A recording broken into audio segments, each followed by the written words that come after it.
Today I'm looking at handicaps and my approach to finding winners in them.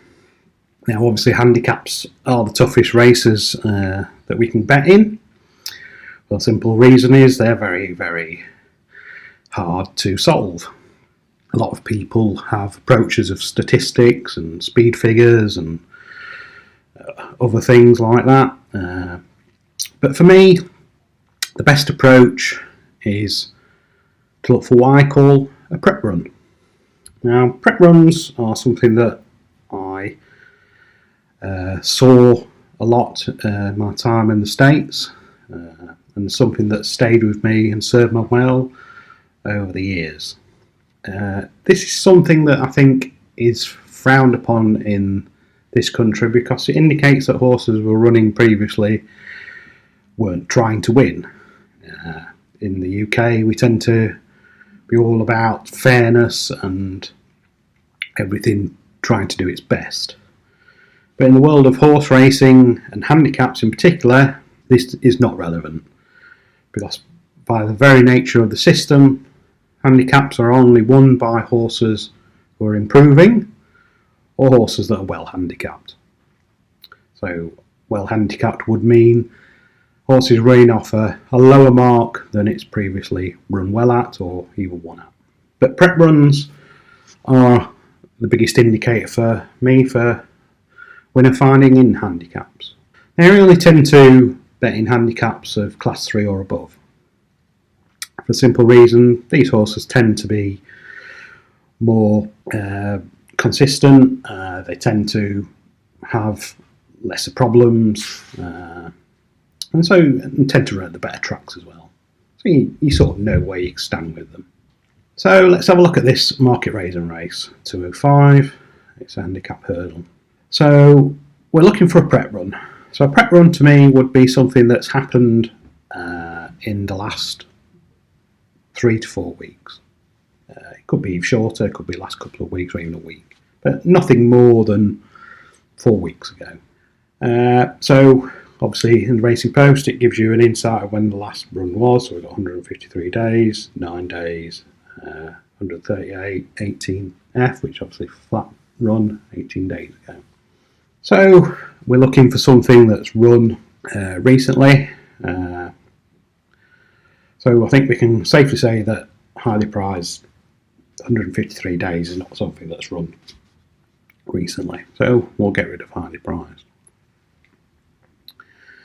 Dino Velvet has had 2 runs, one in June, one in July, and this sort of indicates what I'm talking about with a prep run. So it's obviously ran at Wolverhampton on the 9th of June, held up, again is a good indication of a prep run, doesn't want to get too involved, 28 to 1, so doesn't really expect to do anything either. Finished 9th of 11, perfectly adequate pipe opener, get the horse fit, and then at Southwell ran really well, finished 3rd, close up, only beating a 1 length or so. So that sort of indicates what I was talking about with a prep run. But it's sort of shown its hand with that 3rd place. For me, a prep run would be something that a horse doesn't finish in the first 3. It also doesn't finish tailed off last, by the way. So it's sort of shown its hand in that Southwell race. It's off the same mark, but it's not an indication of that today is the day. It's been put in the race. It's came there with a chance. If it was good enough, it probably won that Southwell race. So not for me. Red Force 1, no ideal prep run. Flat race, Thirsk, held up, pushed along, outpaced, ridden, kept on well, not based a challenge. So I was never in the heat of the race, wasn't seen with a winning chance. It's in a decent handicap, to be fair, class 3. And if you look back at its ratings, it came 2nd to decent type Gumball, 125. Ascot, very good track. Ascot, Kempton, tend to be some of the top tracks in jump racing. Ran well, at Wolverhampton as well in a national flat race. So the indications to me are that that was a prep run for this. So I'm pretty interested in Red Force 1. So I'm going to leave that one there for a minute. Fair Mountain had a run on Ascot and finished tailed off 122 lengths. While it has an indication of a flat run, it's a long time since it ran, and it's obviously had a lot of problems. Not one for me. Not one for me at all. It just looks a horse with problems. Valentino Dancer, cheek pieces, first time. Now for me, any horse that has headgear on, visors, cheek pieces, hoods, in there are an indication that a horse is not giving its all. So for me, they're the type of horses I just do not want to be with, full stop. Yes, some of them win, tend to be in lower grade races, funnily enough, but for me, I'm not interested in horses with headgear on first time. Brandon Castle. Again, you can see the last run was 20 days ago. Finished midfield. But led. Now, I don't like to see that in a prep run because it indicates that the horse was put in the heat of the race at some point. Now, it could be the fact it takes a lot of getting fit. Obviously, I don't know that. But, it's not ideal, but it's still a prep run. So, and if you look at the handicap mark, as we're talking about, it is actually well handicapped. It was running off 139. It's now 125. So, let's quickly check when its last win was. So, its last win was off 130 at Plumpton a year and a half ago. So, we could say that that's well handicapped. So we'll keep that one for the time being. Pearsall, cheek pieces. Audition Blue, 294 days off the track. And he actually won last time out as well, which is something else I don't like in handicaps. Last time out winners are to be avoided in my view. Simple fact is they get hit well hard by the handicap lot. 816, 124, so an £8 hit for winning a race at 4 to 6. Not ideal. Case Marcus, 133 days off the flat. Again, no recent run, so not for me. Red Tornado had a run on the flat 22 days ago. Was beaten a nose. So it's obviously been in the heat of the race. So that is not a prep run at all. It's finished in the first 3. Could have won if good enough. So that's one thing we can get rid of. Sienna Star off for 118 days. We'll get rid of that one too. So that leaves us 2. Red Force 1, Brandon Castle. Brandon Castle is well handicapped, £5 lower than its last run. So has each way possibilities, 10 to 1. You can get 9 to 1 4 place with Sky Bet. So, that is a reasonable each way bet. 4 places. But let's say that lead it's not ideal for me, but we can give that one a pass. Red Force 1 is my selection. It's an improving type, as we indicated. It's reasonably handicapped, it's only £1 higher than when it won at Fakenham, and it's trained by Paul Nicholson, who basically gave this run with his daughter on it at Thirsk last time out. So that is my selection, Red Force 1. I would go each way, 9 to 2 4 places, and we could have a little saver maybe on Brandon Castle too. That's my approach to the 205 at Market Raisin.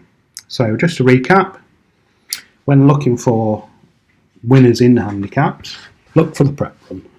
A prep run is a run within the last 30 days, not finishing in the first 3, not finishing last in that race, and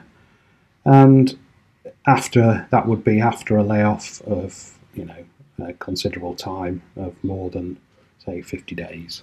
So as we can see, Red Force 1 with Look On had a 120-day break before that prep run, and obviously he's running today a few weeks later. That's a clear indication of a prep run. Before Carl moves on to the next race, let's just look at the result of the first race he's just run through. You can see Red Force 1 won the race at an SP of 5-1. And the saver selection, Brandon Castle, finished 4th. And as Carl noted, Sky Bet were playing 4 places at 9-1 on this. The SP was 11-2. We'll go on to the 240 for another indication now. I've already started working my way through these, as you can see. And the simple fact is I'm going to show you another ideal prep run situation. San Benedito, again trained by Paul Nicholson, run on the flat, held up, never made any impression, and he's running 24 days later. It's off a mark of 150. So, it's only £3 higher than winning a very decent Newbury Handicap in March last year in a Grade 3. So, prime example of a prep run for a handicap by a leading trainer. So, that again is my selection today. If we look down the odds, we can see 5 places, 10-1, decent return. And we can safely say that that should be in with a reasonable chance. Another one I'd like to point out to you is Drastos. Again, lead, not something I like to see in a prep run. It is not that well handicapped, 142 today, winning race off 133. So we'll get rid of that one. Fidux, prep run, slow and stride, held up in rear, headway, would indicate more of a challenge today, shall we say. Trained by Alan King, who knows the time of day, leading trainer in jumps racing. He says that Fidux had a warm-up on flat in Wolverhampton, which would have brought him on. So that tells you all you need to know about that. Obviously 138, bringing off 142, so is well handicapped. Again, that would be a selection that I would look at. Royal Village off 120 days, Copper West off 142, Imperial Presence off 120, Really Super 38 days, but finished second in the heat of the race. Could have won, not prep run, so we can get rid of that one. That's Payroll 118 days, More Bucks 126, Not Graffen 420, Pink Eyed Pedro 261, Field Exhibition 196. So we're left with 2 selections. Again, similar to the previous race, we've got one well handicapped, Fidux, pipe opener on the flat, and San Benedito, similar sort of profile, possibly as well handicapped as well. Obviously, Fidux has 138, which is obviously quite a considerable weight concession from San Benedito. But San Benedito looks the one with more scope to go well in this type of race for me. I mean, it won that Newbury race, it was a very decent race, off only £3. So that's an indication of the sort of level that horse can run to. Whereas Fidux, winning at the likes of Hexham, Stratford, not really good courses, not really good opposition. So while it's well handicapped, it could run well. Not to stop you having a little each way at 14s, 5 places, so possible there. But I'll take the 10-1 each way 5 places with Paddy Power on San Benedito. Okay, so for the 240, the result, well, we had a surprise winner with Really Super at 25 to 1. Fidux, that was a horse with a prep run, finished second at 14 to 1.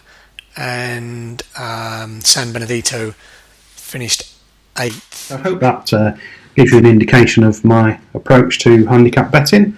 I would say prep runs are something that you should look out for, something you should take note of.